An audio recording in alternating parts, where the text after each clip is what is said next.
Bonjour à tous et bienvenue sur la chaîne. Aujourd'hui, nous allons voir les différentes étapes qui ont permis à l'obtention de cette modélisation de l'escalier droit avec aire de repos. Donc, déjà ici sur SolidWorks, comme vous pouvez le voir aussi au niveau de l'âme de création, nous avons les différents éléments qui ont permis à ce qu'on obtienne ceci. Donc, le but de cette vidéo, en fait, ce que l'on doit savoir, c'est quelles sont les différentes étapes qui ont permis à ce qu'on obtienne cette statue, quelles sont les différentes étapes qui ont permis à ce qu'on obtienne la tôle, quelles sont les différentes étapes, ou alors comment est-ce qu'on a fait pour d'autres éléments, comme on peut le voir là, avant l'assemblage final.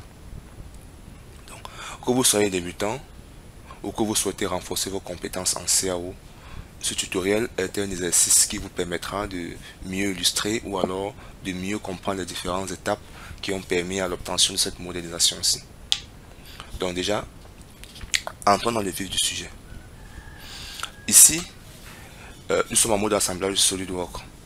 Déjà, je ne vais pas rentrer au niveau de l'assemblage primaire, au niveau de l'assemblage vide pour essayer de reconstruire les différents éléments. Mais je vais vous expliquer comment est-ce que cet escalier, cette modélisation 3D a été obtenue avec les différents éléments que nous avons au niveau de l'arbre de création. Donc déjà, quand on regarde l'arbre, nous avons là notre premier élément sur le statut. Moi, j'irais jusqu'à dire que le statut ici, c'est l'élément le plus complexe à dessiner, parce que là, il s'agit de l'esquisse 3D. Et si l'esquisse 3D n'est pas bien fait, on ne pourrait pas obtenir notre forme comme on peut le voir là. On ne pourrait pas facilement l'obtenir. On aurait beaucoup de difficultés. Et même au niveau des ajustements, on aurait des complications, on aurait des difficultés pour y parvenir. Donc déjà, directement, on va donc entrer dans le statut pour voir de quoi est-ce qu'il est constitué. Donc on va donc venir au niveau des fenêtres, ou alors, si c'est que cela n'est pas encore fait, on va donc venir cliquer sur le statut.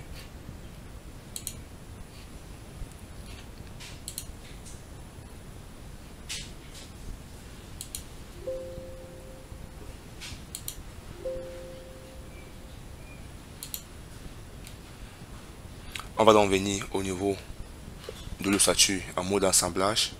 On va faire un clic droit et on va aller rapidement. On va venir au niveau de l'ossature dans l'assemblage. On va faire un clic droit.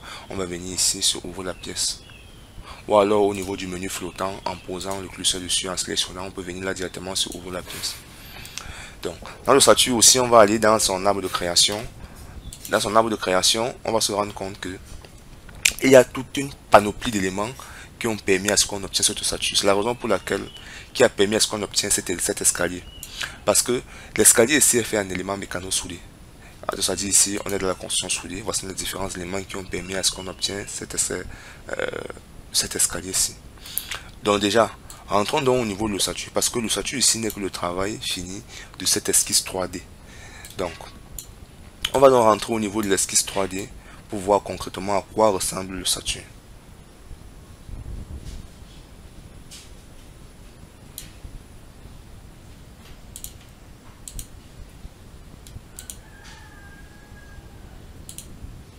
Voilà donc notre ossature. C'est donc cette esquisse 3D qui a permis à ce que on obtienne l'escalier. Donc avec ça, donc, il y a des différents éléments qui vont entrer en compensation, les murs, les extrusions, le bossage et tout et tout. Et que par la fin, au niveau des éléments mécano soudés, on va commencer à rajouter les poutres. Vous voyez donc, on va donc commencer à ajouter les poutres. Après la suite, on va utiliser les limons, on va faire des ajustements, on va ajouter les dés en fonction de ce qu'on veut bien. Parce qu'ici, vous pouvez bien le voir. Ici, c'est des cornières que nous avons mis là. C'est vrai qu'il n'a pas encore été ajusté. Parce que quand on descend là, on va avoir un ajustement au niveau d'ici. Ajustement pour marche, comme vous pouvez le voir. Les cornières ont été ajustées, s'ajustent donc. Et sinon, sur ces cornières-ci, qu'on va venir poser les marches. Donc, si on descend là au niveau des ajustements, on va donc voir que on a ajusté. Et c'est donc sur ces ajustements-là, après ces ajustements-là, qu'on va donc voir comment est-ce qu'on va mettre les marches et les embouts. Donc, on va faire une vidéo spécialement pour les éléments mécano-soudés, pour que vous puissiez mieux comprendre le fonctionnement de ces éléments-là. Donc, déjà, une fois donc tout ceci réalisé, on va donc l'enregistrer à un nom bien précis. Bon, ça va dépendre de tout chacun d'entre nous. Chacun va l'enregistrer au nom comme il va facilement le retrouver pour l'importer dans un assemblage. Donc, après donc, on va donc rentrer au niveau de l'escalier. Je vais donc fermer l'escalier ici, le statut.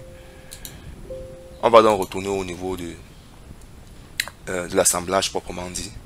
Au niveau donc de l'assemblage, On se rend aussi compte que là, on a la tôle. Cette tôle-ci. Cette tôle-ci, comme vous pouvez le voir ainsi ici, là, sur cette tôle, là, c'est un élément qui a été réalisé avec la tôlerie. Je vais rapidement revenir aussi sur la tôle. C'est un élément qui a été réalisé avec la tôlerie. Là, on était ici en tôlerie. En tôlerie, on a ce qu'on appelle les formes d'amortissage, les outils d'amortissage.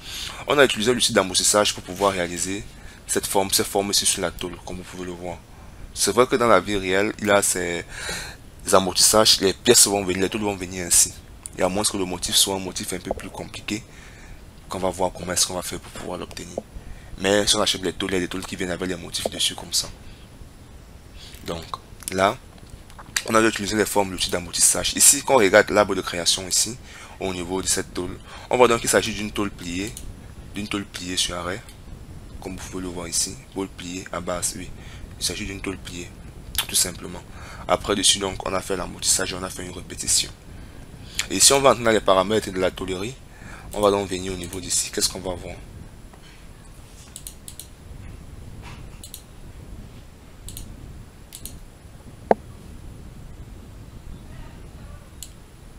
On va voir que là, il s'agit d'une tôle qui a un rayon de 1 mm. Le rayon de pliage, l'épaisseur de la tôle est de 4 mm. Et ici, on a utilisé la zone de pliage, on a utilisé plutôt le facteur K. Parce qu'il y a le facteur K, et il y a les zones de, il y a le facteur K, il y a la table de zone de pliage, il y a la pète au pli, il y a le calcul au pli, qui est encore tout un tas d'éléments. Mais pour le moment, on va se fier au juste facteur K, qui est de 0,5.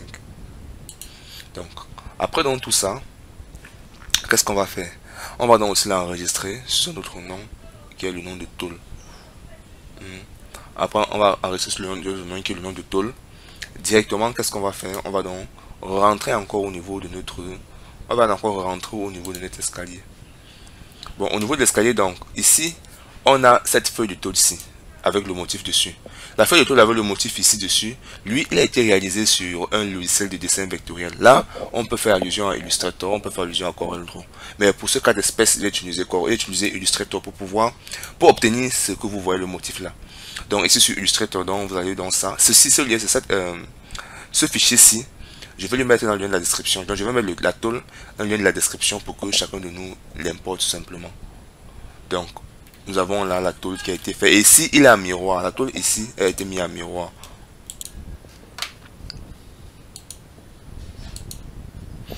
Donc, une fois donc la tôle importée ici, on va donc utiliser l'élément d'assemblage. Parce qu'une fois les tôles déposées là, comme vous pouvez le voir, parce que là, il s'agit que de l'ossature et des tôles. En plus, les marches. Les marches ont été regroupées les marches ont été regroupées par niveau. On a les marches du premier niveau et les marches du deuxième niveau. Donc là, on a regroupé les marches, les premières marches, les deuxièmes marches. Donc on va donc utiliser les outils d'assemblage pour les importer, pour pouvoir les ranger comme vous pouvez le voir ainsi. Donc déjà, les données qui ont été utilisées pour pouvoir pour réaliser ça, on a de ces données là ici.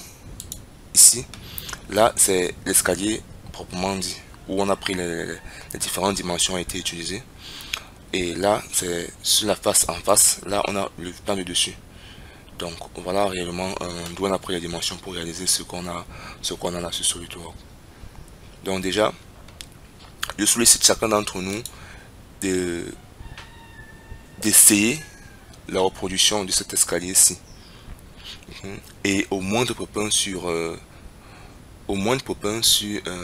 l'exécution d'une fonction ou l'exécution d'une esquisse, qui n'hésite pas de me laisser un commentaire. Et ce que je veux donc dire, c'est que si vous êtes nouveau, n'hésitez pas de vous abonner et de liker pour m'encourager à faire plus de contenu. Donc merci et à la prochaine sur une autre vidéo sur le site du débutant.